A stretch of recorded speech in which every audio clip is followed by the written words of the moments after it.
Et bonjour à tous, bonjour à toutes, bienvenue à ce nouvel épisode des bonhommes de lutte. Tifo, Cy Young, on est vos bonhommes de lutte. Cy Young, comment ça va cette semaine? Ouais, ça va très bien, à part que tu as super bien parti ça pour les gens à la maison, vous le voyez pas évidemment, mais pendant qu'il y a le décompte, avant qu'il y ait le décompte en fait de 10 jusqu'à 0, ben nous, quand on enregistre, ça nous met déjà un petit décompte de 5 secondes. Fait que là, je m'amusais à le faire à la caméra, 5, 4, et Tifo, avec toute sa grâce, avec tout son civisme. Ben, au chiffre 1, ça a été des beaux middle fingers en ma direction. C'est vrai que c'était à 2, en mode Stone Cold Steve Austin. Okay. OK. Ah, bon, puis tu ramènes ça à Stone Cold, c'est bon, c'est bon. Polie de le faire. Exact. Mais, ouais, sinon, ça va très bien. Puis toi, ton chalet? Ben, attends un peu, avant d'aller là, ça va pas bien. Là, on va mettre les affaires au clair, toi puis moi. On a une page Twitter. Ouais. On tweet les deux dessus. Ouais. Quand on émet une opinion de marde, on signe son opinion de marde. Est-ce que tu es en train de... Ah, que Jey Uso aurait jamais dû être un champion intercontinental? Oui. Hey, c'est une opinion très, très bonne. C'est de la merde. Et tu la non, signes même toi, dans tu ce le penses. Non, mais même toi, tu le penses. Il n'aurait pas dû être champion. Il n'aurait pas dû.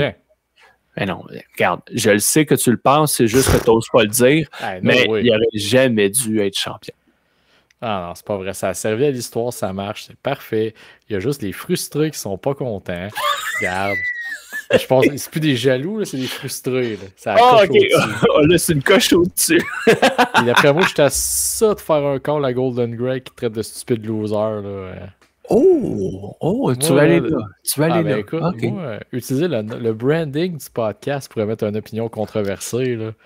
Il y en a qui ont perdu leur job parce qu'ils parlent que l'humain n'a pas été sur la lune. Là, on peut-tu faire attention à ce qu'on écrit sur Internet? OK.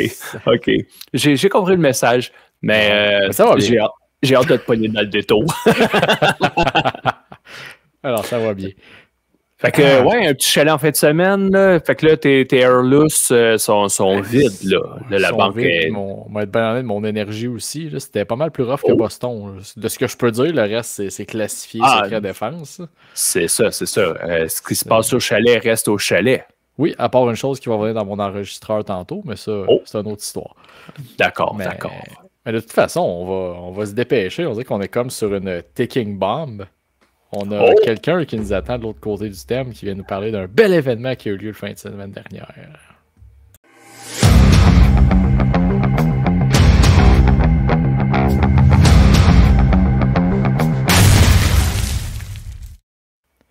He's back! Pareil! Tabarouette, c'est des belles lunettes. Que des belles lunettes. C'est juste ça, hein? S'il vous plaît. En plus, c'est pas comme s'il était signé en plus de ce que je peux voir. Ben oui. C'était cœur, hein? Ouais. Fait que, comment ça va, Jeff? Firestorm? Super bien. Écoute, gros week-end. J'ai pas eu le temps vraiment de me reposer ce week-end comme des gens qui vont dans des chalets. Mais... ouais, on va dire ça de même. Là, pour... Comment ça, t'as pas eu le temps de te reposer là, en fin de semaine? Comment ça, t'étais occupé? Qu'est-ce qui s'est passé? Ah, ben écoute, on a eu de la visite. On a eu de la visite de Adam Baum, Brian Clark. Tu vois, ici, je suis avec Jésus Bombe, son frère. Our Lord and Savior. Alors, pour ceux qui sont à l'audio, c'est un beau mannequin qui a une perruque, une barbe, qui ressemble beaucoup à Brian Clark, avec un costume, un singlet à son effigie, des lunettes radioactives nucléaires. Et, il y a même des gants, puis les knee pads, puis les bottes, vous ne le voyez pas, mais bon, il est habillé, là, la grande classe. Je suis sûr qu'on le met sur le site et on ne voit pas la différence. Une vraie bombe. Hey, Colin, ça risque d'être tête ou de mettre en vedette ma bedaine. Brian Clark, quand il a vu le mannequin, il était crampé, puis il a dit, il y en a un qui a oublié de faire ses jambes. Oui. Fait quoi, fait que ça, on revient sur l'événement dans la fin de semaine. C'est sur 2 jours. Donc, le vendredi soir et le samedi après-midi, si je ne me trompe pas. Fait que je te laisse expliquer un peu à nos auditeurs comment ça s'est passé. En gros, le déroulement, Brian est arrivé jeudi soir. Donc, jeudi, je suis allé le chercher à l'aéroport de Dorval. Je l'ai amené à son hôtel. Il était très content d'être à Montréal. Puis, il vient de Phoenix, en Arizona. Fait que c'est quand même un long vol. Pour un bonhomme de 6 pieds 7, 280 livres. En première classe, au moins, il était confortable dans l'avion. Puis, il y a eu un layoff à Toronto. Puis, après ça, Toronto-Montréal, il est arrivé jeudi soir vers les 9h30, à peu près 10h. Okay. Tout prêt, tout fringant pour l'événement de vendredi. Il a réussi à récupérer. Puis, ils sont 3 heures de moins là-bas. Ouais. C'est pas trop pire pour ici, là. Ça a super bien été. L'événement se déroulait au Bullseye. Donc, tout le monde qui sont venus au Bullseye ont eu un joli poster VIP comme ça qu'Adam Bomb a signé à tout le monde. Ils ont eu leur passe comme ça. Ils ont, regardons ça, regarde. C'est beau. Pour ceux qui sont en audio, là, moi puis ça, on monte toutes les... Le poster. La magnifique affiche. Dédicacé à mon nom réel et non à mon nom d'artiste. Ouais. Donc, quoi? Super. Il y avait près de 50 personnes quand même à l'événement. Ça s'est super bien déroulé. Donc, à l'arrivée, les gens se voyaient remettre leur sac VIP, se mettaient en ligne pour aller rencontrer Adam Bomb, prendre des photos avec lui. Et quand tout ce beau monde-là ont eu terminé de faire signer leurs trucs et tout, Adam Bomb a procédé à un Q&A, parler un petit peu de sa carrière, puis les gens pouvaient poser des questions dans la foule. Donc, ça a bien été. Un événement qui a débuté vers les, je te dirais, 6h30 le soir, puis terminé à 10h quand même. Passé quand même. 10h30 à peu près. 10h30, bon, tu vois. Oui. Fait que c'était quand même bien. Un peu plus long que je pensais parce qu'il y avait beaucoup de monde puis il faisait signer plus qu'un ou 2 items le temps de jaser avec lui. Puis, tu sais, c'est un peu pour ça qu'on fait ces événements-là. On veut pas que ce soit rapide comme dans un Comic-Con. Je l'ai déjà expliqué. Un Comic-Con, tu te présentes là, puis c'est 1 minute 40. La personne te signe un truc, tu prends une photo avec, puis c'est terminé. Oups, tu viens de dépenser 100$, tu sais. Ouais. Là, pour 70, tu avais la soirée avec lui. Fait que si tu voulais passer 2-3 minutes de plus, 5 minutes, poser des questions, ben, c'était le temps. Là. Il est là pour ça. Oui, puis j'y étais, moi, vendredi soir à cette soirée-là. Puis, si j'ai un commentaire à faire sur Brian Clark, c'est extrêmement généreux. Pendant le 4 heures, il a tout signé. Pour vrai, là, je voyais le monde arriver avec des boîtes de figurines. Il les a toutes signées une après l'autre. Puis il prenait le temps de parler avec les gens. Brian, il a une chaîne TikTok. À un moment donné, il faisait des lives en même temps qu'il signait des items. Mais clairement, c'était pas un clock watcher, là. Non. J'ai jamais vu un talent, on les appelle les talents quand on fait venir les lutteurs ou peu importe. J'ai jamais vu un talent partager autant que lui, il l'a fait. Puis, tu sais, des gens de Montréal qui se retrouvent en photo sur sa chaîne TikTok, diffusée partout, c'est génial, là. Les gens n'en reviennent pas, là. Ouais, non, ça a été vraiment une belle soirée. Moi, pendant le Q&A, je prenais beaucoup de notes sur qu'est-ce qu'il disait. Tu sais, je peux pas tout dire qu'est-ce qui a été dit pendant cette soirée-là, mais des anecdotes assez intéressantes. Puis, on a parlé beaucoup peut-être trop des fois, de Bryan Adams. À un moment donné, je chantais que ça venait, mais presque, là. Oui, ça venait le chercher parce que c'était son grand chum dans la lutte. Comme il a dit, si il y avait une personne sur qui je pouvais faire confiance, c'était lui et c'était réciproque. Fait que, évidemment, ça a été un décès qui l'a affecté beaucoup. Parler de la transition entre ses managers, Johnny Polo et Harvey Whippleman, le pourquoi de la chose. Puis, une question que j'avais quand même trouvé intéressante, mais j'ai surtout aimé sa réponse. La question était s'il préférait travailler en heel ou en face. Puis, sa réponse, ça a été il préférait travailler en face parce que c'était beaucoup plus proche de sa personne qu'il est réellement. Puis, quand il disait, moi, je l'écoutais puis je me disais, ça a plein de sens, puis ça fit avec la personne qui est devant moi. Comme j'ai dit au début, il était extrêmement généreux, puis c'est ça. Tu sais, je sentais pas que c'était un personnage qu'il y avait devant moi ce soir-là. Je sentais pas que c'était une mascarade. Non, c'était Brian Clark. On avait accès vraiment à lui. Il est très, très humble, très respectueux, puis il va nous dire les vraies affaires sans cachotterie. Puis d'être face aussi, à cette époque-là, les lutteurs préféraient ça parce qu'ils vendaient plus de marchandises. Oui. Donc, ils faisaient un peu plus d'argent sur ce côté-là. Puis, leur valeur, s'ils vendaient de la marchandise, Vince voyait qu'il y avait une belle valeur à la compagnie. Puis Adam Bomb a eu l'idée, le concept des petits ballons, le Bomb Squad. Donc, il y en avait avec lui qui a autographié. Ces ballons-là, il les lançait dans la foule. Donc, ça se vendait aussi, j'imagine, à la marchandise. Il y avait des lunettes comme Bret Hart, mais de style nucléaire. Il y avait un paquet de trucs à son effigie, puis ça se vendait. Il était très populaire. Il était même considéré pour être champion intercontinental. Puis, la journée qu'il devait gagner le titre, Vince, ils ont expliqué malheureusement qu'il irait avec Shawn Michaels à la place. Pour X, Y, Z raison qu'on ne parlera pas de ça là.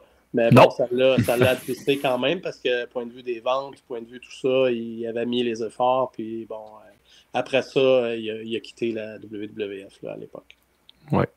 En tout cas, ça a été une très belle soirée pour moi le vendredi. J'ai vraiment apprécié.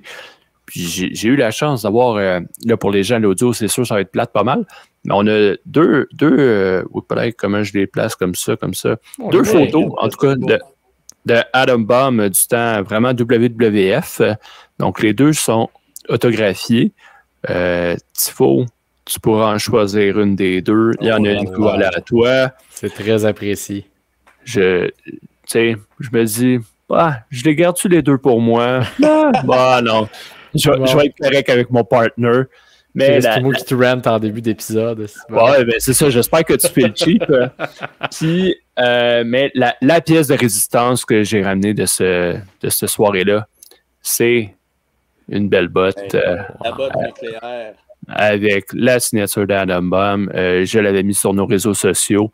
Mais JF y a montré une aussi à l'écran. Fait que une belle botte, une belle réplique. Et elle sera affichée fièrement dans l'enclos. Fait que là, mais là, par rapport à Adam Bomb, c'est pas terminé. Parce que. C'était le vendredi soir, donc c'était l'événement VIP pour permettre aux gens de le rencontrer, tout ça. Passer la soirée avec lui. Le lendemain, on a fait une séance d'autographes virtuels. Donc, les gens pouvaient se loguer sur notre page Facebook. Puis pendant, je te dirais, un bon 3 heures, là, on a été live, là, puis ça a été la même chose. Là. Je pense que Brian Clark a signé au-dessus de 400-450 items. Là. OK, quand même. Puis avant le live, Brian était assis, là, puis une page après l'autre, là, il en a signé un 150 facile. Là. Donc, oui, grosse journée pour Brian Clark. Là. Ça a bien été. On a presque tout vendu les items. Il va y avoir ce dimanche, je ne sais pas quand est-ce que votre épisode va être diffusé, mais ce dimanche. Vendredi, on a quelques gants qui restent, des gants nucléaires d'Adam Bomb. On a un ballon de football là, que je vais laisser aller. Et juste un? Juste un. Wow!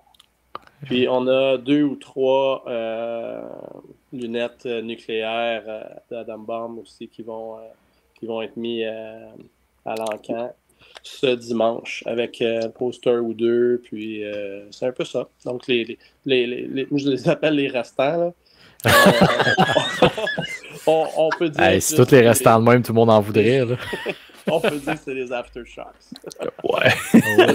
L'affaire, c'est que Brian, il a participé beaucoup à ce virtuel-là. La plupart des items viennent de lui.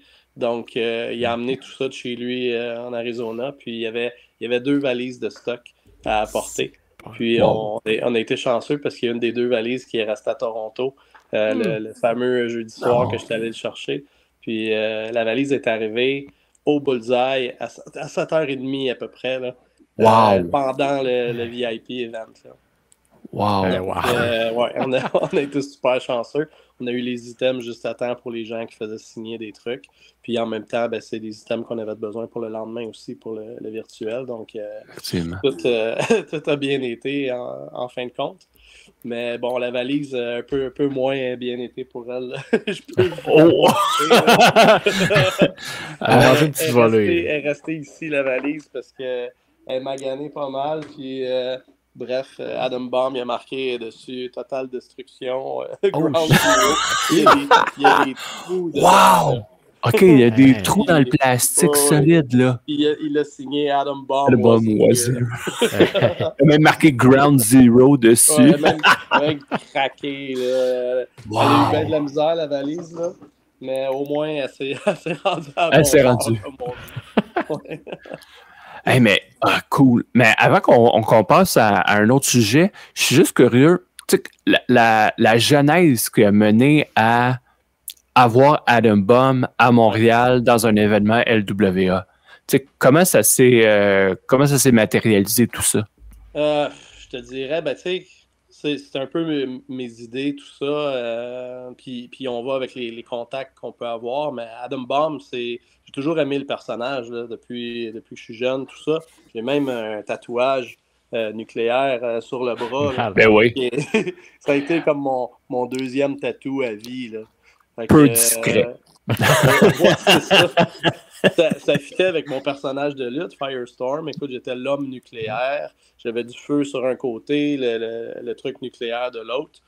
Puis, c'est ça. Ça a toujours été comme ça. Donc, j'ai toujours aimé Adam Bomb. J'ai toujours aimé les couleurs orange, noir, jaune. Je trouve que c'est beau, ça flash.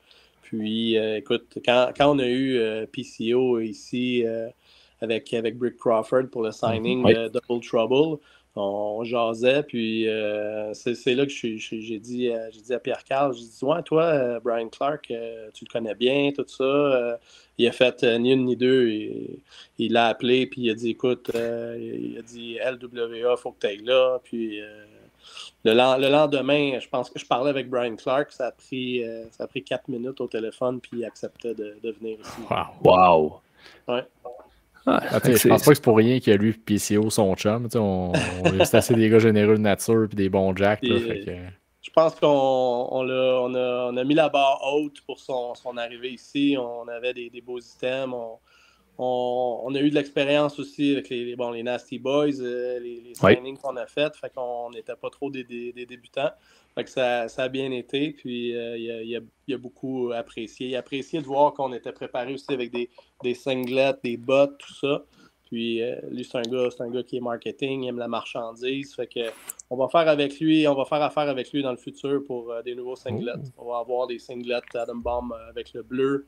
On risque d'avoir Rat, Chronic. Écoute, plus à venir. Ça rouvre des portes. Ça ouvre des portes définitivement. C'est vraiment cool ça. Fait que non, ça a été un bel événement. Fait que bravo à vous autres. Puis on peut dire aussi les gars de Wrestle Rock Podcast qui l'organisaient avec toi. Fait qu'on peut les féliciter pour ce week-end. Ils ont fait une très belle job de partage. Ils ont édité des vidéos, tout ça. Jonathan, c'est une de ses grandes forces. On peut leur lever notre chapeau, Wrestle Rock Podcast. Merci beaucoup. Cool. Fait que là, on est dans la Firehouse. As-tu une petite pépite là, que tu pourrais une petite pépite que tu pourrais nous présenter aujourd'hui là? Une petite pépite. Écoute, j'ai pas pensé à une petite pépite. Mais... c'est pas grave. Ce sera une autre fois, sinon. C'est pas. Peut-être que je prends au dépourvu aussi. Ça, c'est un coup de chaise en pleine poire, ça, là. J'ai jamais besoin d'aller bien loin. Une petite non, c'est ça. Une petite pépite d'or, comme on dit.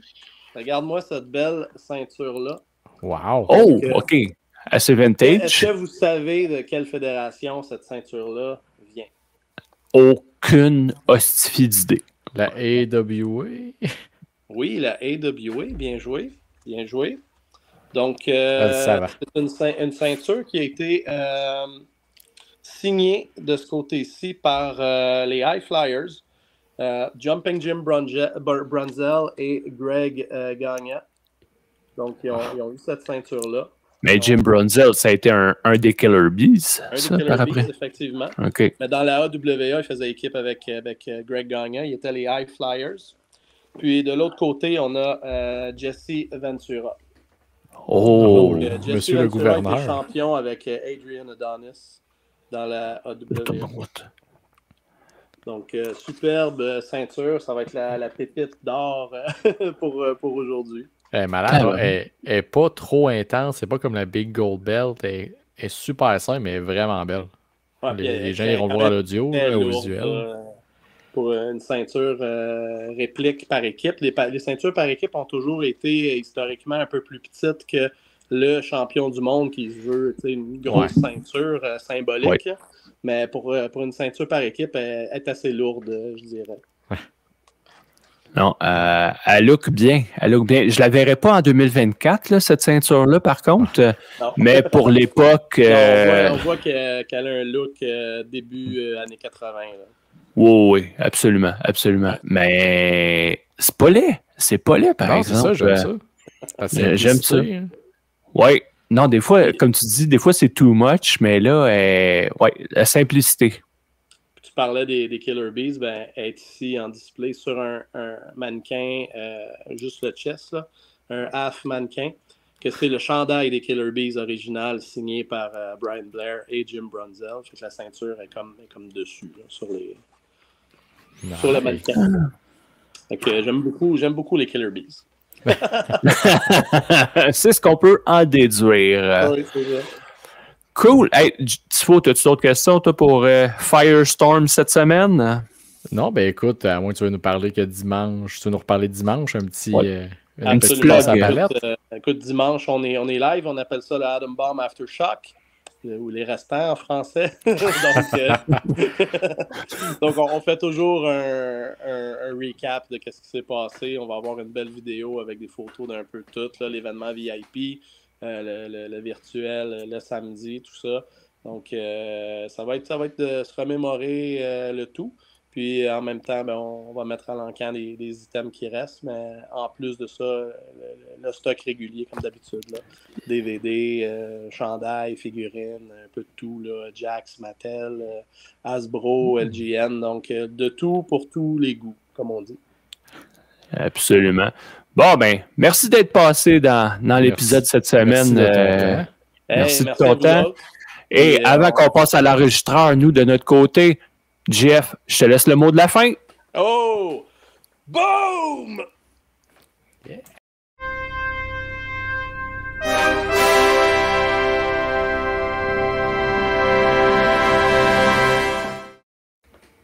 Oh, hop là, on va se replacer. Pendant ce temps-là, on va dire merci à JF encore pour un excellent segment. Puis écoute, ça va l'air vraiment cool. Là. Je voyais les photos passer, là, puis c'était vraiment du fun.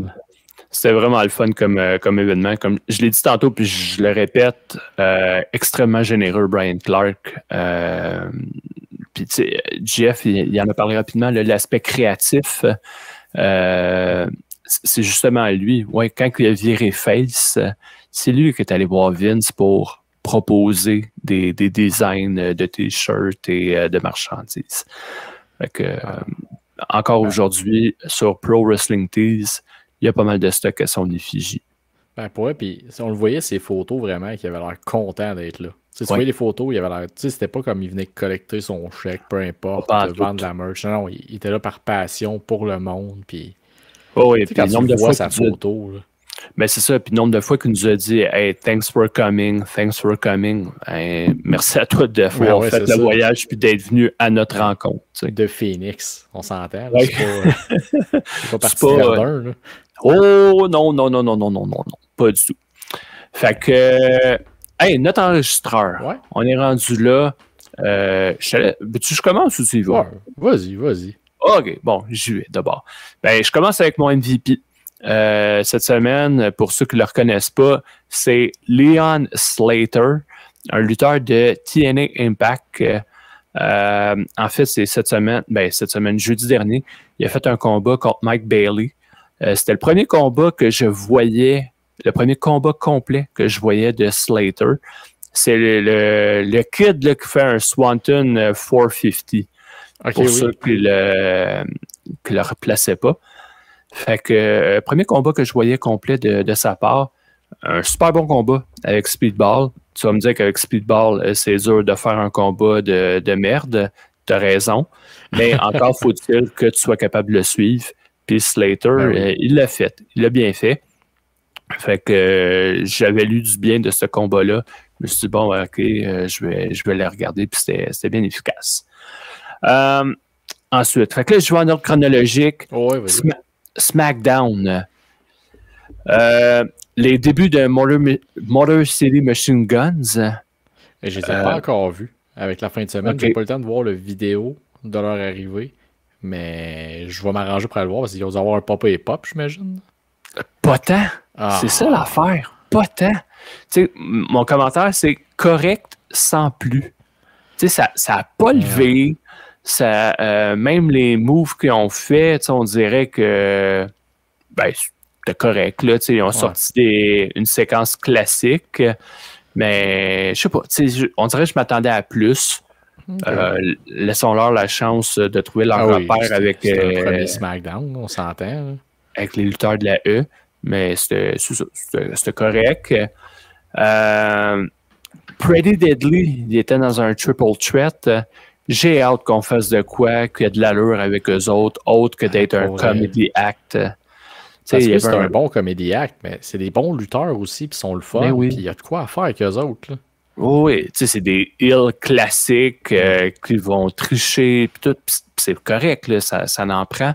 Mais je sais pas, j'ai l'impression que ils servent juste de faire valoir, puis tout ça. J'aimerais ça qu'on leur donne une crédibilité. Ouais, parce qu'ils ont la gimmick de servir de faire valoir, mais ils peuvent être des faire valoir de luxe. Des bons méchants du mois, des bons. Mais effectivement, mec, l'histoire de la Bloodline se tasse tranquillement, je pense qu'ils vont refaire de la place au vrai tag team. Ouais. Puis parlant de la Bloodline, j'aime l'histoire. Okay? J'aime l'histoire de la Bloodline, où est-ce qu'on s'en va, puis de Roman qui a besoin d'aide, puis que c'est pas facile d'aller chercher de l'aide. Mais là, War Games, c'est dans un mois. Je sais qu'ils ont encore le temps de placer quelques pions, mais il va falloir que ça pèse sur le gaz un petit peu. C'est pour embarquer en 2e vitesse. Ouais, il va falloir qu'ils se branchent rapidement, parce que là, ils veulent-tu faire un 5 contre 5, un 4 contre 4? God knows. Parce que là, si tu veux faire un 5 contre 5, c'est pareil que tu vas m'introduire un nouveau membre de la Bloodline en un mois. Non. Puis, fait que d'après moi, ils vont y aller à 4 contre 4. Probable.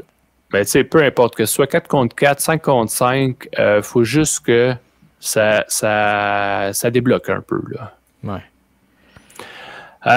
Fait que ça, c'était pour SmackDown. Raw, pas grand-chose à dire, là, à part le main event, qui était Braun Breaker contre Jey Uso. Les Spears de Breaker dans ce combat-là ont eu l'air faibles en tabarouette. Celui sur Jacob Fatu à l'extérieur du ring, c'était plus une close line, ouais. Puis dans les rings sur Jey Uso, Jey l'a peut-être pas aidé non plus là, en gardant son bras allongé le long de son corps. Fait que le contact a pas été fait vraiment dans les côtes. C'était, je sais pas, j'ai trouvé ça faible. Malheureusement. Ça lookait pas bien. Vraiment pas. Vraiment pas. Mais ce combat-là, ce qu'il nous a donné, par contre, c'est une confrontation entre Braun Breaker et Jacob Fatu. Hey, ce combat-là, prenez mon argent, Colin, je veux voir ça. Je veux voir ça. Malgré l'âge, c'est pas avancé, là, c'est pas un vieux bonhomme, là, mais Jacob Fatu est pas jeune nécessairement. C'est pas Braun Breaker, mettons. Non, mais non. Je pense qu'avec ce qu'ils nous ont montré là, tu peux avoir deux de tes futures grosses vedettes là, dans le futur. dans l'avenir rapproché, qui vont main eventer des pay-per-view ensemble. Là. Je pense que juste avec la shot qu'on a vue, j'ai hâte et je veux voir ça. Là. Absolument. J'ai bien hâte de voir ce combat quand il va arriver. Et je termine ma semaine, en fait, mon enregistreur, en parlant de NXT que j'ai écouté en accéléré sur mon heure de dîner. Julia et Stephanie Vacker, clairement, sont une coche au-dessus des autres filles de NXT. Ouais. Ça paraît. Hein, ça paraît qu'ils ont l'expérience du Japon et ailleurs dans le monde. Un petit face-off qu'ils ont eu avec Kairi Sane et Io Sky. Prenez mon argent. Mon argent, là aussi. Colin, c'est le fun. Mais j'aime ça, ces petits face-off-là. En tout cas, dans le cas de Breaker puis Jacob Fatou, c'est deux monstres qu'on veut voir un contre l'autre. Mais dans le cas de NXT avec les femmes, ben on acknowledge le passé au Japon. Fait qu'on nous prend pas pour des caves. Dans le fond, on montre qu'ils ont une certaine histoire. C'est ça que je cherchais. Puis dans la promo, le vidéo package de Julia puis Vacker, il en parle un peu que Julia a besoin de backup, mais d'une fille cassée qui peut frapper aussi fort qu'elle. Qui peut. Fait que ils font pas semblant que les filles sont pas capables de lutter stiff. Puis non, ils tracent, comme tu dis, le parallèle entre ils ont lutté au Mexique, ils ont lutté au Japon, puis NXT, c'est un autre monde. Puis j'aime ça qu'ils fassent, comme tu dis, qu'ils ne prennent pas pour des caves, puis qu'ils fassent pas semblant que Julia a fait rien ailleurs. Ils ont quand même commencé dans un certain moment avec d'autres nouveaux à établir qui ont un passé. Mais tu sais, ces deux-là étant tes nouvelles grosses vedettes, puis autant que ça, les deux Hills l'ont acknowledgé aussi dans la promo backstage, là, que c'est ça, c'est leur nouvelle grosse signature, mais ils valent pas mieux que nous autres qui sont les piliers. Parce que je pense pas que c'est un shot All Elite, là, mais tu sais, qui souligne que c'était les piliers de la division féminine d'NXT. Puis techniquement, c'est pas faux. C'est deux des têtes d'affiche de NXT 2.0 qui est devenu NXT d'aujourd'hui. Fait que tu sais, moi, c'est ce que je retiens de cet NXT-là, c'est ça. Puis ça va être malade parce que là, après ça, il va sûrement avoir un combat, justement. Ce qu'ils nous ont teasé, Kairi Sane puis Io Sky contre Julia puis Vacker. Ça va être long peut-être avant qu'ils se séparent. Ouais. Fait que, en tout cas, si ce combat-là arrive, prenez mon argent.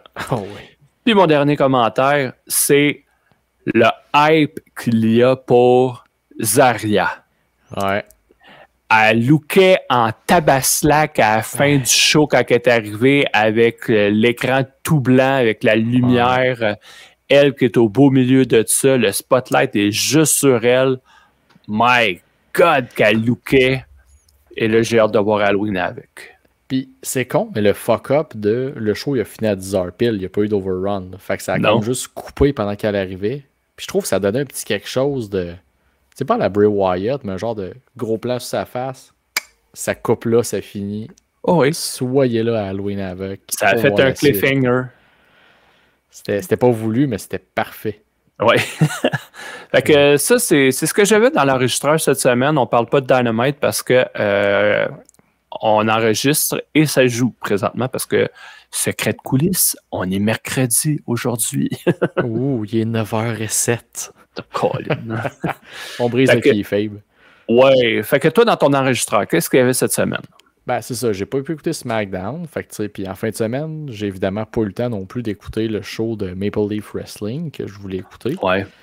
Mais, tu sais, pour Raw, je suis déçu qu'on perde Samantha Irving comme annonceuse. Je l'aimais beaucoup. Ouais. Mais le fait qu'on ramène Lillian Garcia, que pour moi, qui a grandi dans l'époque où c'était elle l'annonceuse principale, je suis pas contre. Elle a eu un premier Raw difficile. Mais en même temps, c'est bien pas de sa faute s'ils disent d'annoncer qu'ils vont être accompagnés par Dom Mysterio puis il est pas là.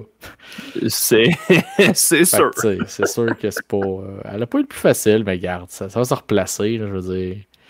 C'est quand même pas... Ça a l'air facile comme job, mais c'est pas aussi facile que ça en a l'air. Là. Non. Fait que, ça, c'est Raw. Y a-tu autre chose que tu as regardé? Dans Raw, pas vrai. Ben, j'ai écouté NXT, on en a parlé. Puis, au chalet, parce que le samedi soir, un peu chaud d'ail en sortant du spa, là-bas, il y avait un Roku TV. Puis, t'as comme des posts un peu avec des trucs random qui passent 24 heures. Puis, comme bon, en rentrant tout le temps de prendre de la petite bière, je vois qu'il y a une affaire de TNA à Roku qui est comme un nom d'émission random. Fait que je pèse là-dessus. Puis, il y avait 2 combats qui passaient back-à-back. Fait que moi, des chums qui me jugent parce que j'aime la lutte, j'ai pu leur expliquer dans un état où il était un peu moins en mode jugement. Puis, je suis tombé sur 2 quand même solid bangers de 2012, étant Robert Roode contre James Storm et Jeff Hardy contre Austin Harris de Bound for Glory 2012. Fait que c'est quand même du vieux stock. Puis écoute, Robert Roode, James Storm, je me rappelais pas que ça pissait le sang comme ça, ce combat-là. C'était un grudge match. Là. Écoute, il y a des punaises, des tables. En mode un peu avancé. Ça rend ça encore plus le fun. C'est de l'organisation et tout. Fait que ça a bien fini la soirée ce soir-là. Juste un petit. Puis le fait que t'étais. Ouais, puis le fait que tu étais en mode avancé t'a fait apprécier un combat de Jeff Hardy. Oui, effectivement. Puis d'Austin Harris, que j'arrive pas à aimer ses combats parce que je trouve que la personne est vraiment exécrable, mais ça.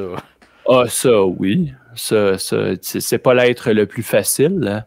Non. Mais il a quand même fait des bons combats, Austin Harris. Dont Jeff Hardy, Austin Harris, Bound for Glory 2012. Mais... ouais. Mais ça, je suis surpris parce que Jeff Hardy en simple, j'ai toujours eu de la misère avec lui. Ouais, Jeff Hardy, c'est ton Jey Uso. Ouf. Non, peut-être pas à ce point-là, là, quand même. Parce que Jeff Hardy, il a quand même fait un bon combat avec l'Undertaker dans un ladder match. Ben oui, il remonte à 2001. Sacrément. Mais quand même. Sur 30 ans de carrière, un bon combat. Ben non, mais il y en a fait d'autres, là. C'est juste que c'est le premier qui m'est venu en tête. OK, c'est correct. Mais non, c'est un enregistreur assez tranquille, je te dirais, cette semaine. Mais j'ai pris du temps, par contre, pour notre discussion de bonhomme que je vais présenter à l'autre bord du thème.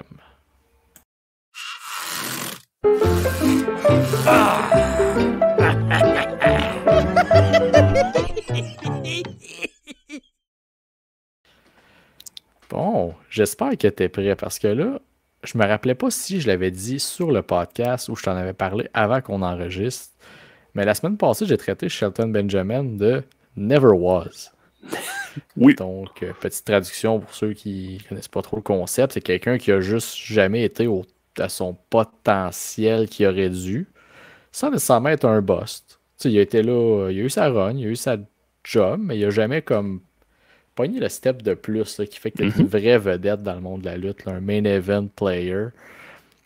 Fait que ça m'a fait penser à ça dans mon char cette semaine quand je t'ai écrit hey, on fait-tu notre top 5 chacun de nos Never Was préférés? Oh oui, let's go.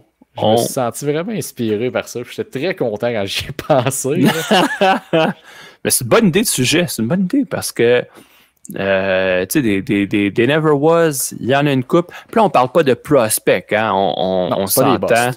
C'est, tu sais, les prospects, ce serait un Parker Boudreau, par exemple. Lui, c'est le prospect, mais que, OK, il se passe absolument rien avec lui, alors que la hype était quand même assez gros. Ce qu'on va parler, c'est ça, des lutteurs-lutteuses qui ont fait leur place, qui ont atteint un certain niveau, mais qu'ils n'ont jamais passé au step supérieur. Oui, puis écoute, je pense que je vais te laisser commencer. Oh, tu me laisses commencer? Fait que... Si t'es prêt, là. Ben oui, je suis prêt certain. Fait que mon premier, là, je remonte loin, c'était... il y avait eu des débuts fracassants en étant capable de soulever Yokozuna. Je pensais que t'allais avec le Shockmaster. Non. Non. Ça, c'est... Hey, non, tu peux pas mettre ça dans les Never Was, Colin. C'est oui, absolument. Non, il a soulevé Yokozuna. Fait que ça a été son fait marquant tout de suite en partant à son arrivée à la WWF dans le temps. Et j'ai nommé Ahmed Johnson. Ah oui, le membre de la Nation. Ouais, après, là, un coup qu'il a été blessé, il était revenu. Il a été, dans la Nation of Domination. Puis il s'est fait kicker out assez rapidement. Ce qui a mené à un street fight à WrestleMania 13, si je ne me trompe pas, entre lui et les Legion of Doom contre la Nation de la Domination. Parce que ce WrestleMania-là, il était à Chicago. Donc, c'était un Chicago Street Fight. Un classique. Un classique. Fait quoi, mon premier, là, Ahmed Johnson. Ouais, je me rappelle de lui quand tu le voyais arriver. Là. Il avait l'air d'une figurine humaine. Là. Il avait pas l'air vrai. Il était massif, puis beaucoup d'huile sur le chest. Beaucoup. D'huile et de jus. Oui, et de jus. Puis lui, ce qui était drôle, c'est qu'il y avait des protecteurs, des genouillères, mais il y avait une deuxième paire de genouillères qu'il mettait sur ses cuisses. Ah, je m'en rappelle pas de ça. C'était un look particulier. Ouais. Mais bon, okay, fait que Ahmed Johnson en premier. Okay. De ton côté, nomme-moi ça. On dit que nos top 5 ils n'ont pas d'ordre, mais lui, c'est vraiment mon préféré. Là, puis c'est pour des circonstances un peu plus tragiques qu'il n'a pas atteint son potentiel, d'après moi. Ben, qu'il n'a pas pu revenir pour l'atteindre, c'est Umaga. Ouais. Ben, pour moi, Umaga, là, quand ils l'ont réintroduit en 2006, puis qu'il a démoli Ric Flair le lendemain de WrestleMania, puis ils ont pris le temps de te le bâtir comme un monstre crédible. Il est passé à faire bien du monde, puis il a pogné le mur que tous les méchants pognaient dans ce temps-là, le mur invisible. Ouais. John Cena, écoute, ils ont eu des bons combats les deux ensemble. Mais malheureusement, Cena est le seul qui en est ressorti vraiment fort parce qu'après ça, Umaga, à part des runs de champion intercontinental, puis de représenter une des deux pires personnes des États-Unis dans un combat les affrontant à WrestleMania, il n'a pas... il n'a pas connu du succès qu'il aurait eu. Puis à partir de 2008, là, après ses rivalités contre Jeff Hardy, il n'a jamais été le même. Puis on finit par le libérer. Là. Écoute, sans qu'il ait pu en faire. Ça aurait pas être le monstre de ces années-là, ton main event principal. Puis malheureusement, c'est pas de sa faute à lui, mais il n'aura jamais été le top que je m'attendais. Non. Entièrement d'accord. Il n'était pas dans ma liste, mais j'accepte ce choix. T'as pas le choix, c'est mon choix. Ok, je respecte ce choix d'abord. J'aime mieux ça. De mon côté, mon deuxième, c'est celui qui rentrait dans le ring. Il attendait un micro qui descendait du ciel. From Green Bay, Wisconsin, Mr. Kennedy!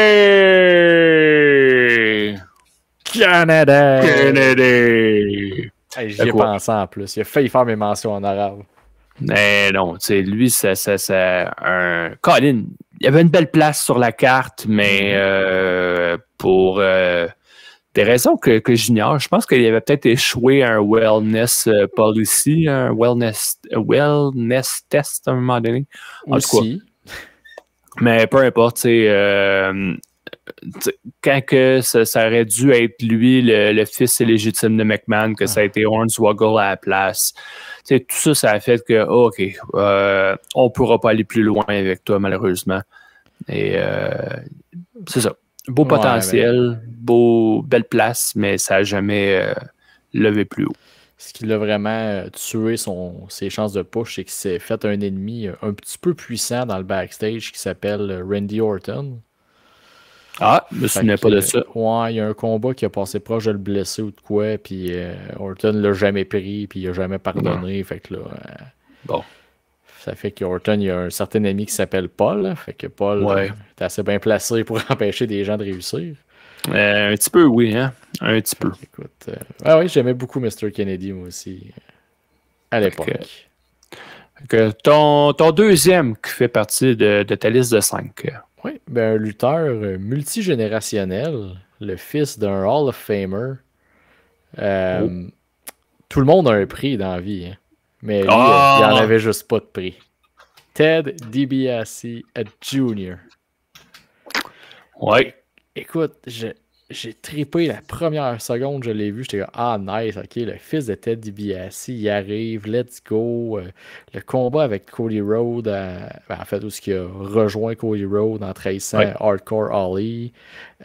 La run de la Legacy, je pensais que lui et Cody, justement, allaient avoir des fusées dans le dos après ça. Hey, attends. C'est pas Ted qui a trahi Hardcore Holly, c'est Cody Rhodes. Cody. OK.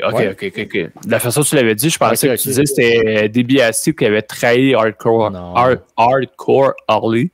Non, c'était C'était Cody qui était le partenaire de Harley. Oui, okay, c'était son mentor, le vétéran qui l'a pris sous son aile. Puis, c'est ça, on n'a plus jamais vu Hardcore Harley après.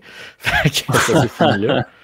Mais non, ça, écoute, c'était lutteur-là, j'ai toujours pensé qu'il arrivait quelque chose de bon avec. Puis bon, à un moment donné, il y a eu ses runs où tu pensais que tu savais que ça irait pas bien quand il a repris la gimmick à son père. Là, il était chercher Virgil comme manager. Puis là, ça n'a pas bien fini. Puis là, à la fin, une gimmick de genre un peu un bro d'université. Il faisait des tailgates avec le monde dehors. Puis là, puis aujourd'hui, il s'en va en prison. Fait que garde. Ouais, c'est ça. Une petite fraude, hein? Petite.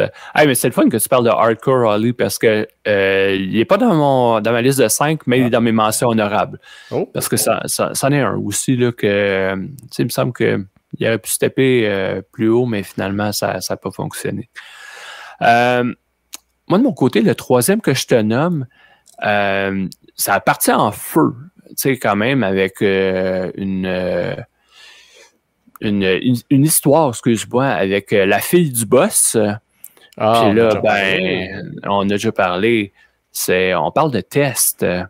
Donc, lui, c'est ça, ça a bien parti. Là, Triple H est arrivé. Fait que Test a été mis aux oubliettes. Bon, l'équipe TNA, toutes sortes d'affaires. Mais c'est quand il est revenu aussi à la WWECW, avec ses cheveux courts, avec une autre attitude plus agressive. Tu sais, on dirait qu'à ce moment-là, je pensais que ça y était. Puis, ça y était pas. Mais non, je l'aimais. Tu sais, sa face, elle me revenait pas là, à Tess, malheureusement, mais je trouvais que c'était quelque chose qui était...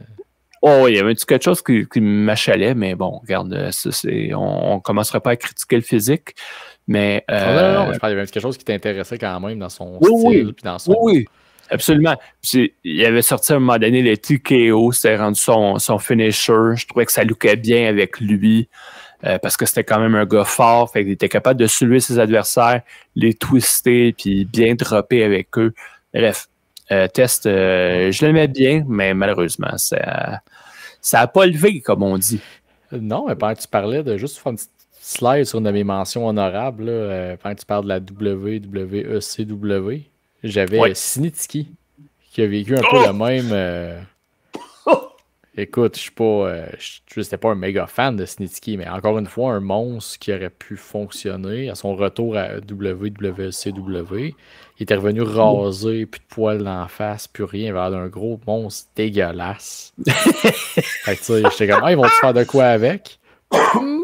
Non. Non. Bof, Snitsky, non. C'était pas sa faute. C'est comme, on a eu la version Lars Sullivan quelques années plus tard. Ils sont pas mal dans le même pattern. Quoique Lars Sullivan, il était un peu meilleur lutteur. Mais ça, un peu. Un peu plus homophobe aussi, mais ça, c'est une autre histoire. Oh, ouais, on n'embarquera pas là-dedans. Je te laisse aller avec ton troisième de ta liste. J'ai une mauvaise nouvelle pour toi. Wade Barrett. Ici, ça a parti en feu. Ils font gagner la première saison d'NXT. Ils lead le Nexus.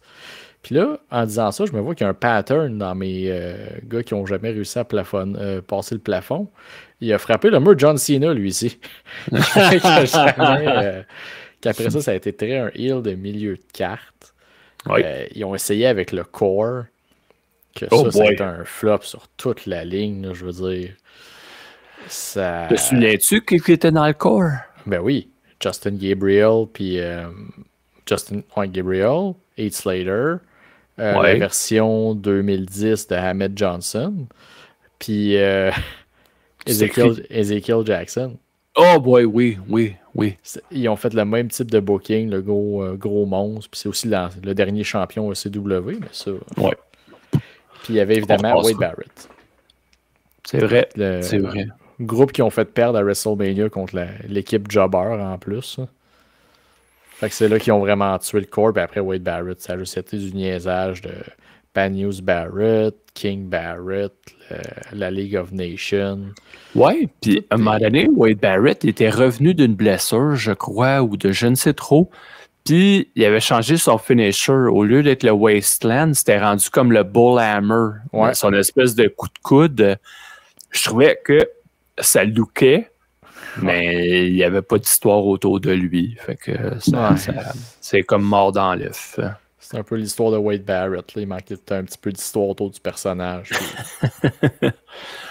Ouais. Fait que c'était Wade Barrett. Bon choix. De mon côté, j'y vais avec un ancien de la WCW qui a été à la WWE après, suite à l'achat en 2001. C'est quelqu'un qui est sorti du Power Plant, qui était dans les Natural Born Thrillers. Killers, c'est le film. Ouais. Puis, à un moment donné, à la WWF, il a été associé avec Roddy Piper.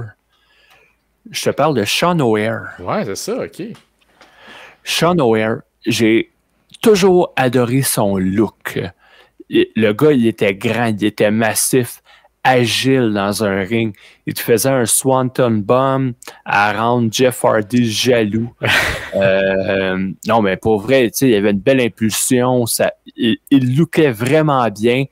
Sa tronche avec ses cheveux, avec ses tatous sur les avant-bras.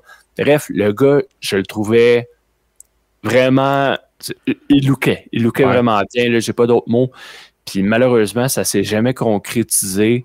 Il y avait une place sur la carte, mais Colin, j'aurais aimé ça que ça pogne plus dans son cas.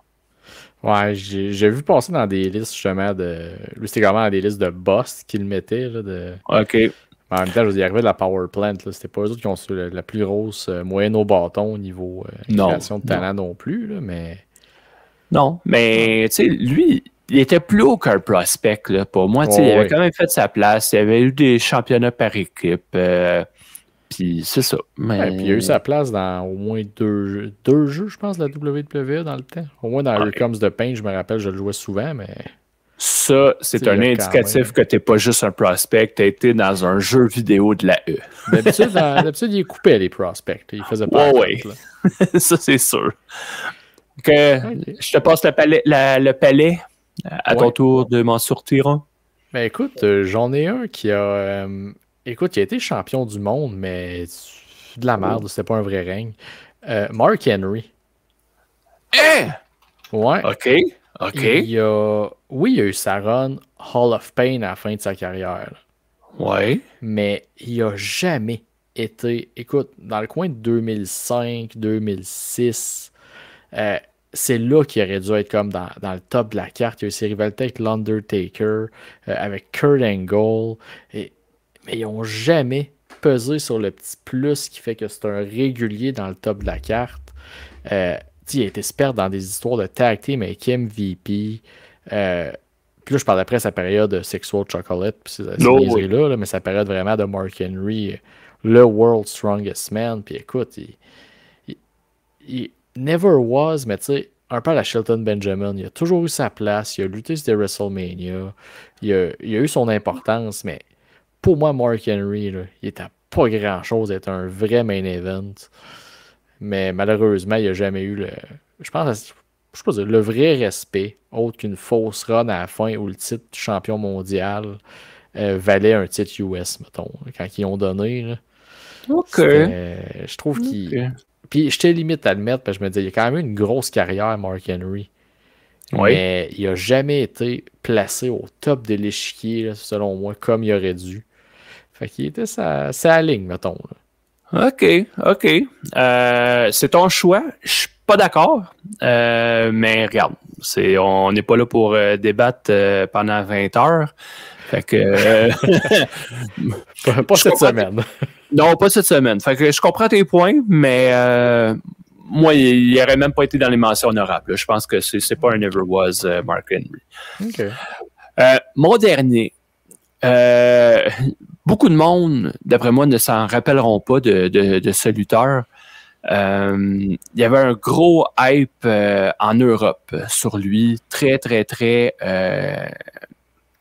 il y avait, comment dire, une popularité grandissante là, en Europe, massif, costaud, vraiment fort. Quand il est arrivé en Amérique, commencé à la OVW, Ohio Valley Wrestling, je pense qu'il y a eu des championnats par équipe ou le championnat heavyweight. Quand il est arrivé sur le main roster, ils l'ont associé avec un autre Anglais, avec William Regal. Finalement, ils se sont séparés. Il y a eu une gimmick de pirate. Ah oui!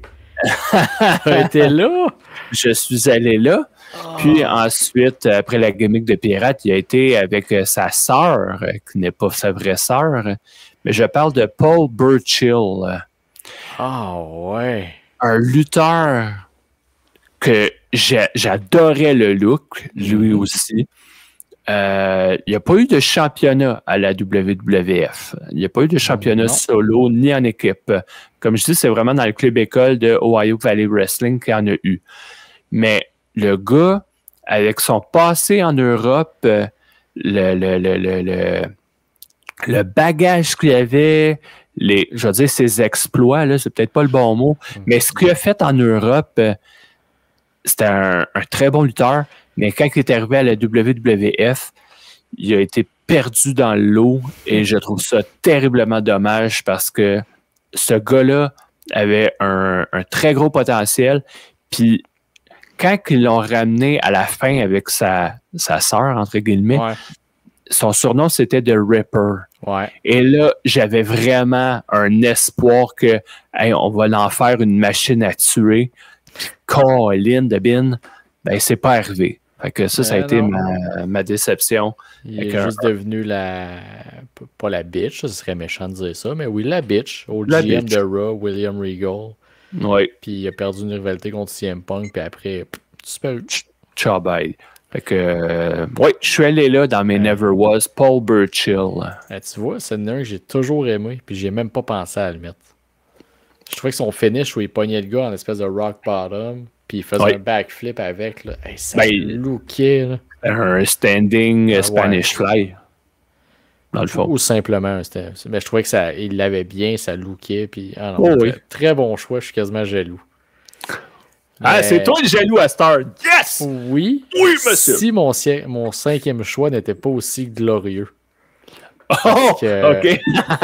Écoute, c'est avec tristesse que malheureusement Bobby Roode rentre dans la catégorie des Never Was, mais pas par manque de talent. Non. Malheureusement, il ne reluttera plus jamais parce qu'il est rendu à, je pense, 3-4 fusions dans le cou puis une dans le dos. Là. À un moment donné, un gars, c'est limite. C'est un peu ça. Écoute, c'est un gars-là, quand il est arrivé, je veux dire, on l'avait pas mal, tout le monde s'attendait à ce qu'il soit big à cause qu'ils ont tout vu ce qu'il savait faire à TNA. Puis évidemment, moi je vois d'un standard sa grosse scène réussie parce que c'est pas ce qu'il fait à TNA, c'est pas un Never Was, là, mais non. Le fait qu'à WWE, il est arrivé, il a conquéri NXT. Il a réussi à rendre over une toune d'entrée, c'est malade, là, les entrées qu'il y avait. Elle est excellente, sa toune, là, pour vrai. Puis je me souviens quand tu avais Gargano et Ciampa qui faisaient les Glorious Bombs, là. C'était bon, c'était bon. Ah oui, petite parenthèse, dans le tournoi de balle de la ville l'année passée, c'était ma toune quand j'arrivais au bat, donc énormément de pression. À peine! C'est quand le référent trouvait ça cool, là, mais les autres, c'était comme « What the fuck? » Qu'est-ce que tu nous as mis là comme chanson? Mais oui, tu sais, Bobby Roode, il avait une technique quand même. Tu sais, c'était pas le plus flamboyant dans le ring. Il était efficace. Zéro flamboyant. Puis... Ben, moi, je le trouve très old school comme lutteur. C'est ce que j'aimais de lui, moi. Mais c'est pas un old school plate. C'est un old school efficace qui est capable d'attirer l'attention. Je comprends ton choix. Effectivement, il n'a pas réussi à percer sur la grande scène, mais en même temps, il commençait à être vieillissant, malheureusement. Ouais, ben tu sais, parce que le moment qu'il est arrivé à SmackDown, ça aurait été le moment d'y mettre justement une fusée dans le dos puis l'amener au top, parce que c'était là, t'étais avais des champions, justement, c'est dans le bout un peu de Jinder Mahal, où tu faisais des essais. Tu as eu AJ Styles quelques fois. Tu as eu.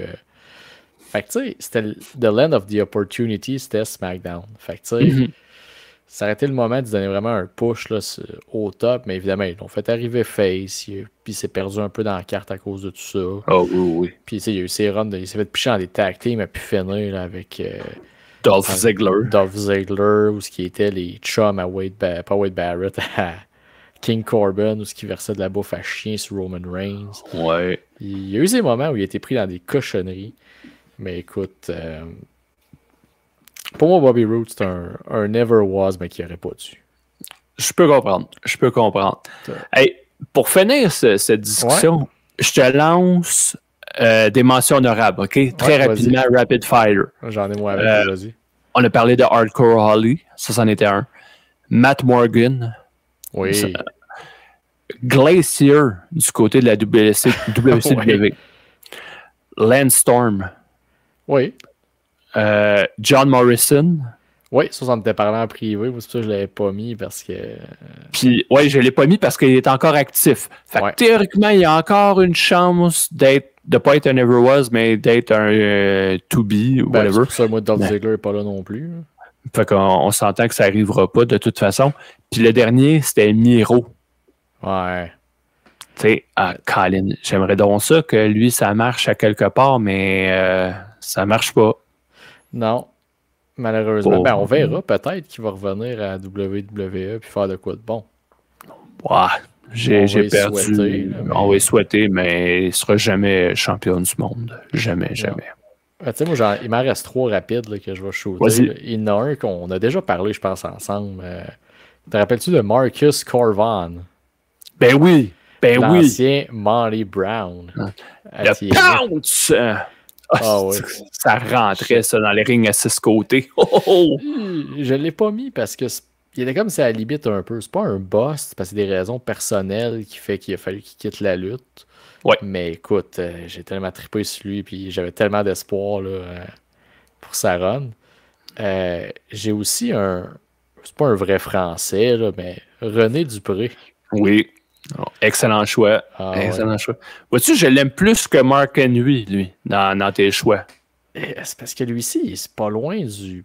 Pas que c'est pas un. Il a été champion par équipe, puis tout, il a eu ses moments. Là. Mais c'est ça, Mark Henry il est comme dans le top là, des comme limites avant de passer à l'autre niveau. Puis René Dupré, il est dread dans Never Was. Puis mon dernier est un sympathisant russe qui n'était pas russe, Vladimir Kozlov. Oui. Ils nous ont enfoncé dans la gorge comme un monstre, comme pas de bon sens. Puis à la première seconde, ce que tu te rends compte, c'est qu'il boit du thé avec Santino Marella dans le ring, puis qu'il devient un comédiaque. Ouais. Fait que cool comme exercice. Pour vrai, c'était le fun de se plonger dans des recherches, puis de checker un peu à gauche, puis à droite, puis de se rappeler. Puis que comme un niaiseux, je suis passé à côté de Paul Burchill, parce que c'est une bonne affaire, parce qu'on n'a pas eu le même dans la liste. Non, c'est ça. On n'a pas un pareil dans la liste, puis on voit. Il y en a un qui est vraiment plus ancien, Ahmed Johnson. Ouais. Mais tout le reste, c'est pas mal dans la même. Oui, sauf Bobby Roode qui est le plus récent. Ben, j'ai hâte qu'on fasse nos busts après ça à un moment donné. Ça va être pas possible. Oui, ça va être intéressant aussi. Ouais. Une autre fois. Mais là. Oui, vas-y. Là, tu sais, on a. En fin de semaine, il y a un petit show du côté de NXT qui s'appelle Halloween Havoc. On a parlé de NXT dans l'enregistreur. Fait que je te suggère, ou je te propose d'aller faire nos prédictions pour ce gars-là dans la fin de semaine. Let's go!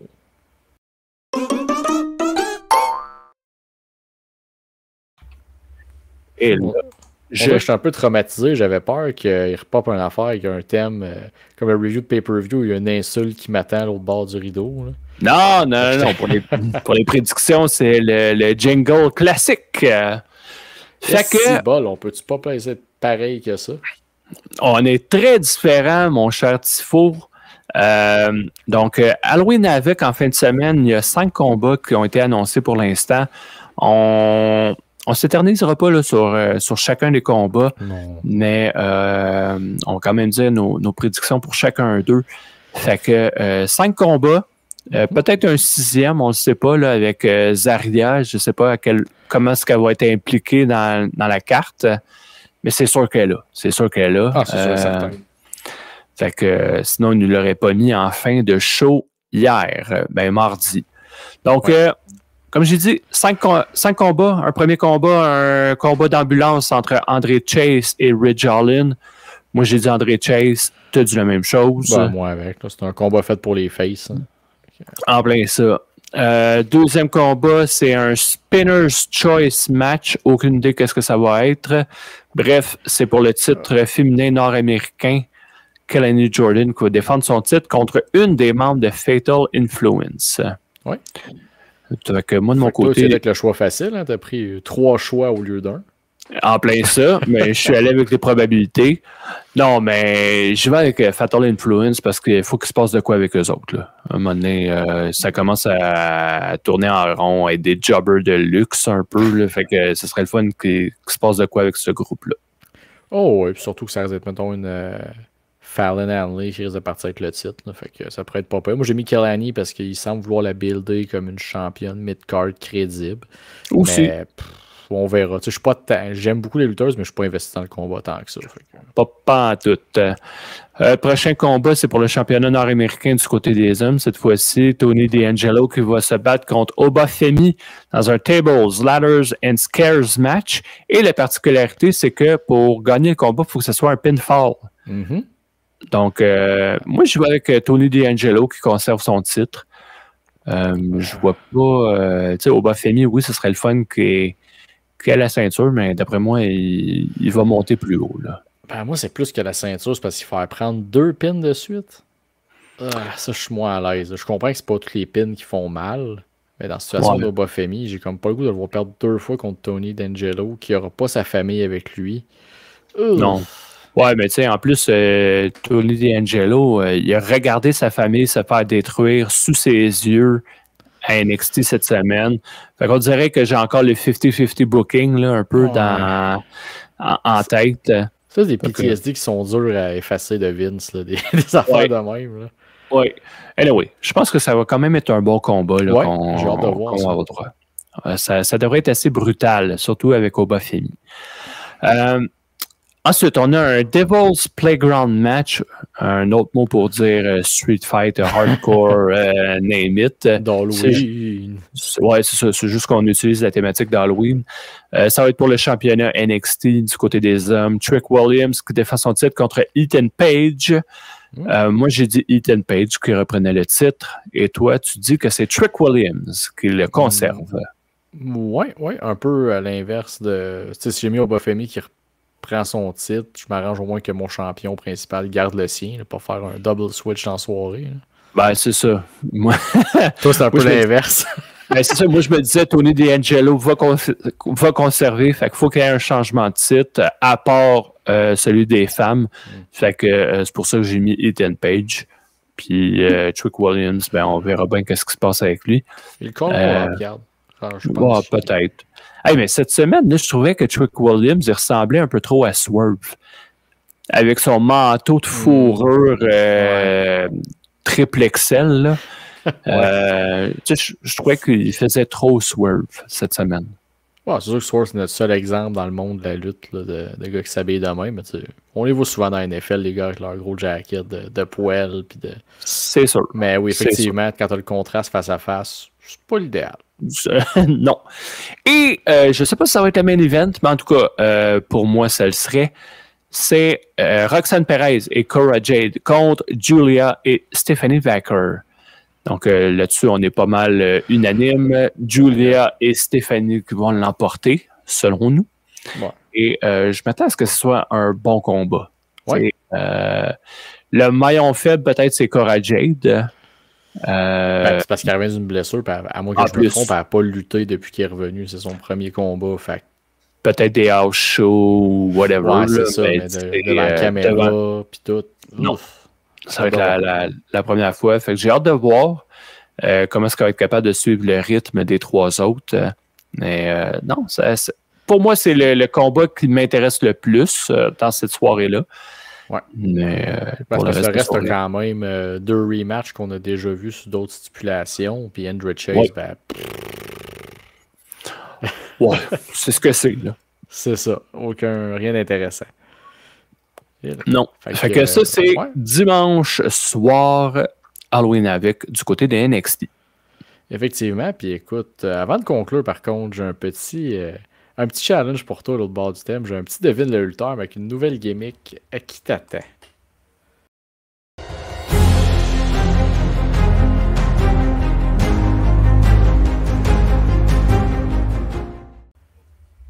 Le GOAT! Le GOAT! OK, Gender. Non, oui. moi, j'étais là dans mes changements d'écran et tout ça, fait que j'ai pas regardé le jingle. Petite plug en même temps, il est annoncé à sans restriction chrono 3 dans le coin de Coansville. Au mois de janvier, le 24, si je ne me trompe pas. En tout cas, au mois de janvier 2025. Ouais, il est booké avec Xia Brookside et Samurai Del Sol. Oui, l'ancien Kalisto. Oui. En plein ça. J'ai hâte de voir ça. J'ai pensé à ça l'autre fois. Là. Je fouille un peu dans des moments perdus là, sur Wikipédia. Puis je me suis dit, avec les titres, là, on a parlé, on a fait le tour, mais une affaire qu'on pense pas des fois, c'est les anciens noms de gimmicks des lutteurs. Colin! OK, oui, vas-y. Fait que là, je t'attends dans le détour. Faut que tu trouves le lutteur qui a déjà porté le nom de Angus King, Bruiser Mastino, The Christmas Creature, Doomsday, Spartacus et Unabomb à la Smoky Mountain. OK, voilà, avec Unabomb, là, je l'ai, c'est Kane. Ah, j'étais pas sûr si je le mettais, Unabomb. Ah! Si tu me laissais juste les autres, je l'avais pas. Mais, mais là, c'est bon. Là, tu viens. T'en as-tu d'autres ou c'était le seul? Non, c'était le seul, malheureusement. OK. Ouais, c'est Kane. C'est Kane, oui, avec Unabomb, qui a été champion par équipe avec Al Snow à ce moment-là. Ben écoute, à moins que tu insistes, regarde, votre papa devine le lutteur, je choisis le numéro. OK. Arrange-toi avec ça. Le gars, il est pas content parce que j'ai scrappé son jeu en ayant une réponse tout de suite trop facile. Oui. Fait que bonne chance avec celle-là. OK. Ce lutteur a été champion tag team à la WCW une fois. 2 fois champion tag team de la ECW. 1 fois champion légende de la TNA. 1 fois champion du monde de la TNA. 3 fois champion de la WWE. 8 fois champion tag team. Et il a gagné le premier tag team Royal Rumble. Le premier tag team Royal Rumble? Mm-hmm. Il y a eu un Royal Rumble par équipe. Oui. Et je sais pas qui l'a gagné, je vais te le dire après. Là, mais... Non, pas besoin, mais je me souvenais même pas qu'il y avait eu un Royal Rumble par équipe. Mm-hmm. C'était quand ça? En quelle année?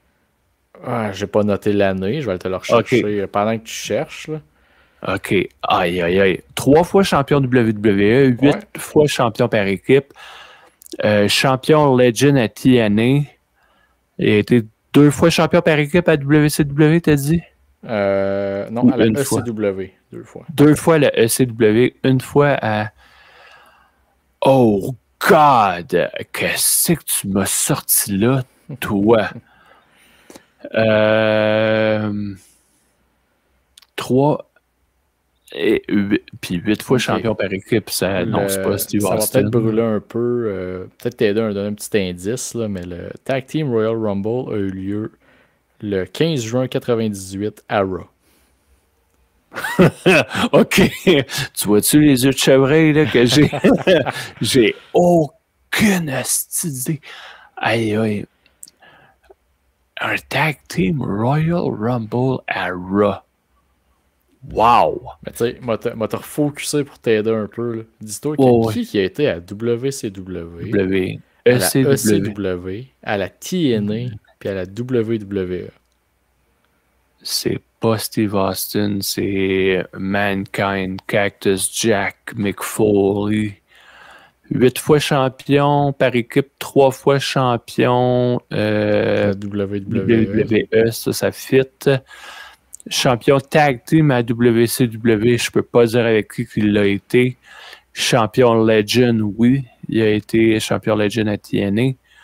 C'est quoi les autres titres? Tu m'as dit... 2 fois tag team à ECW, 1 fois champion hardcore.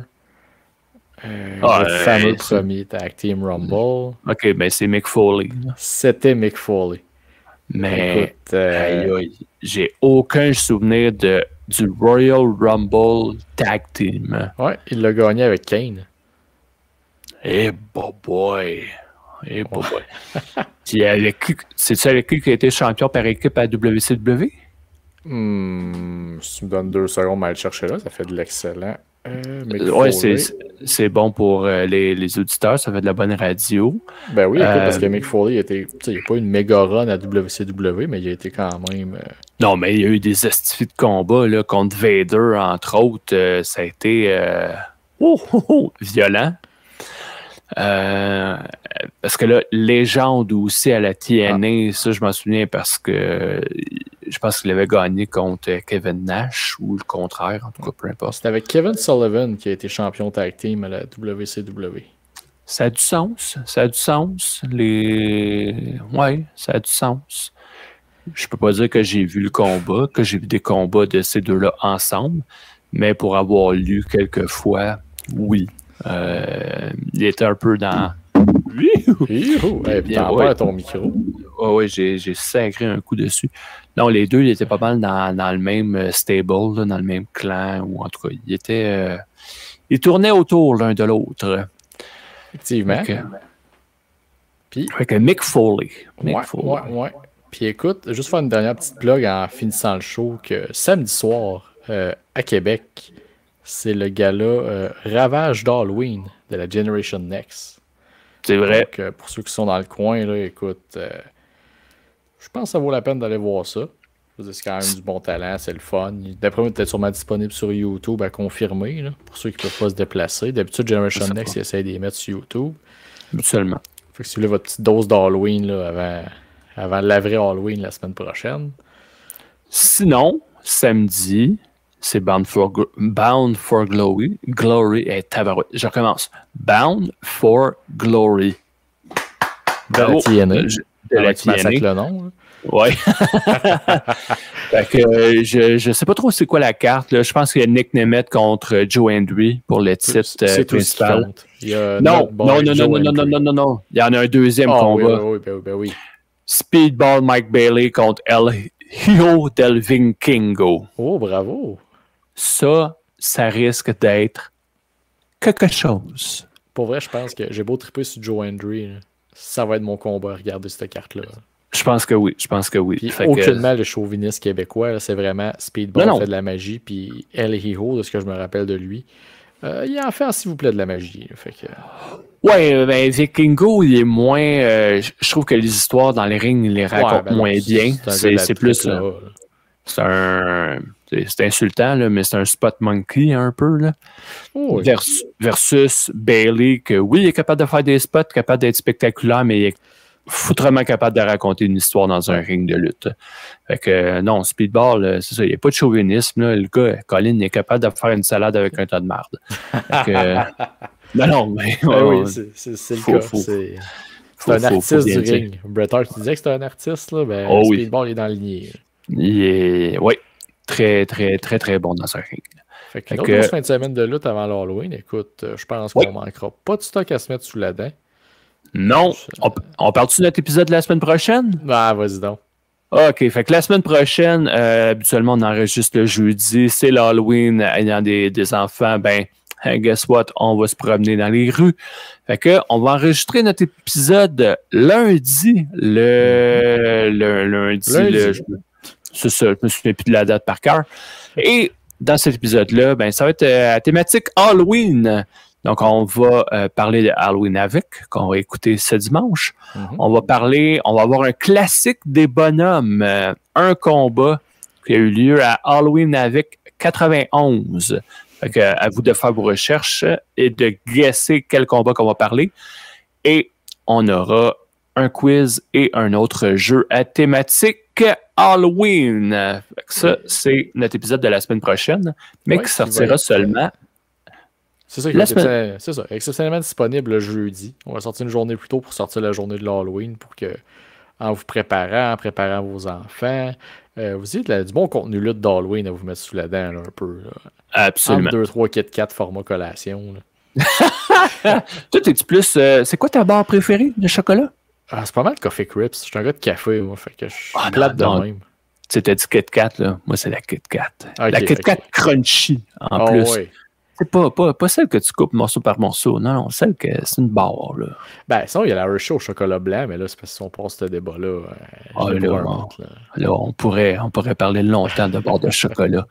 Fait que, on regardera ça peut-être pour lundi soir, là, si on dérape. On fait jamais ça, déraper. Jamais! Non, fait garde, avant de redéraper, je pense qu'on va closer là. Hein. Je suis Dispo et les Cy Young. Nous sommes vos bonhommes de lutte. On vous dit à l'Halloween.